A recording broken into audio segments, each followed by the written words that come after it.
My name's Andy Kelly. I'm the Managing Director of the Leadership Factory based in Stirling.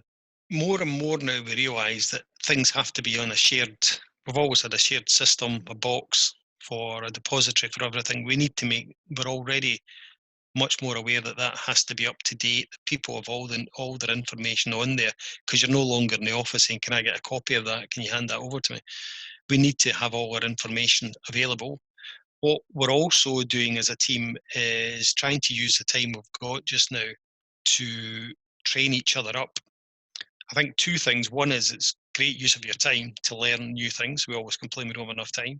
And secondly, it's good for morale if you're learning something and you're feeling I'm getting better prepared for when I come out of this. We need to be more agile. We need to be more responsive. We need to think about the opportunities that are going to come out of this at the end of this, and whoever's going to be best prepared for the opportunities and flexible enough to respond to them are going to win the day. People who don't respond to this change and expect the past to come back. This isn't going to be about flexible working. This is going to be about agile working.